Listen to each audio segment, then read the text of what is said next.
What's cracking, folks? We're about to watch this 5 most career damaging fights in the UFC. A lot of people don't watch MMA. I, for one, do watch MMA. Don't let the look deceive you, I do. And let's get it cracking, baby. Ooh, wrong one. Hope I can find it, people. Down, down, down. Joe again. Come on. Here we are.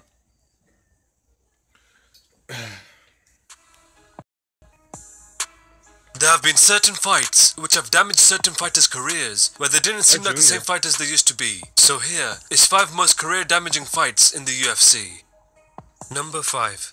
Back in 2010, Gray Maynard had put together an 8-fight winning streak and was the clear #1 contender against then UFC lightweight champion Frankie Edgar. They were booked to face each other at UFC 125, where after a crazy 5-round war, the fight was ruled a draw. With this decision, the UFC booked both fighters to face each other again at UFC 136, where in the fight, both fighters took enormous amounts of damage, where in the 5th round, Frankie Edgar knocked out Gray Maynard to retain his UFC lightweight title. Both of the fights with Frankie Edgar would have a massive impact on Gray Maynard's fighting career from this point onwards. He would go on to defeat Clay Guida by a split decision at UFC on FX4 and would next get finished by TJ Grant, Nate Diaz, Ross Pearson, and would lose a decision to Alexander Yakovlev at UFC Fight Night 63. After suffering 4 losses in a row, he would make his way down to the featherweight division, where he is currently 2-1 in the weight class. It looks like those wars with Frankie Edgar has done more damage to Gray Maynard's career than anyone expected, but hopefully he is able to continue winning his upcoming fights.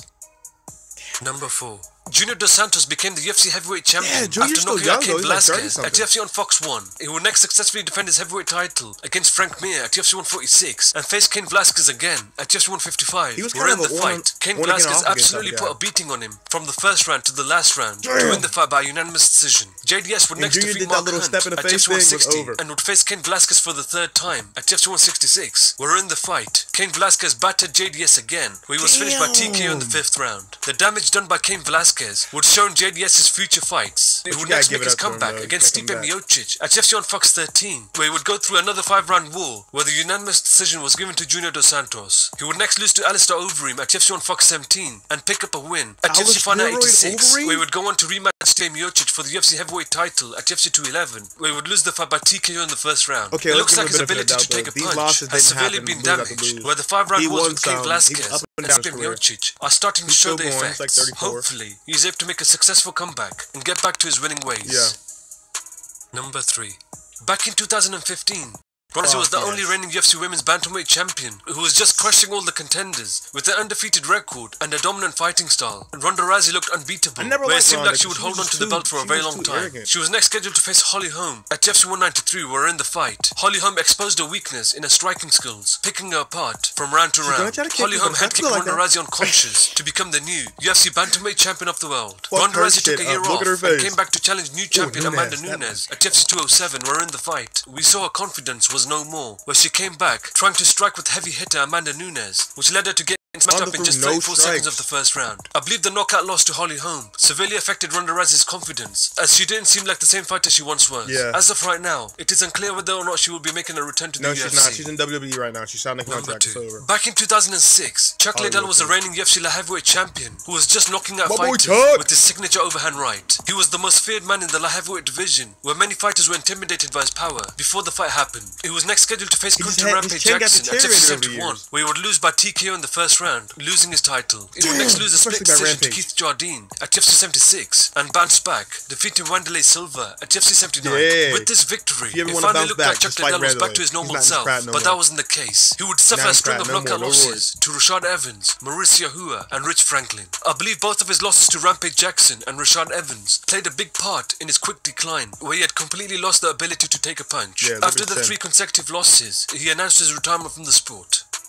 That's great. Number 1. I heard he's making a comeback Back in 2014, Henan Barao was the reigning UFC bantamweight champion who was blitzing fighters with his aggressive fighting style. He had a mixed martial arts record of 32 wins, 1 losses and no contest, and was a very intimidating force in the division. The way he would win his fights was truly amazing, where it was very difficult to see him lose his title. He was scheduled to face TJ Dillashaw at UFC 173, where he would get brutally beat down, eventually getting finished by TKO in the 5th round, losing his title. He next defeated Mitch Gagnon and faced TJ Dillashaw again at UFC on Fox 16, 2014, where he would get beaten down again, losing the fight by TKO in the 3rd round. He would next move up to the featherweight division, where he would lose to Jeremy Stevens at UFC Fighter 88 and picked up a win over Philip Nova at UFC Fighter 95. He last lost to Aljamain Sterling by a unanimous decision at UFC 214. I believe his first loss to TJ Dillashaw triggered a decline in his career, as TJ broke his aura of invincibility, as well as breaking his confidence. In his recent fights, he doesn't seem like the same fighter he once was, and hopefully he's able to return back to his old form in the future. Fights take a toll on you, mentally too,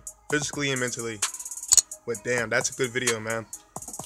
Ooh, thanks. If you like this video, like and subscribe. I got more coming. Thank you so much, guys.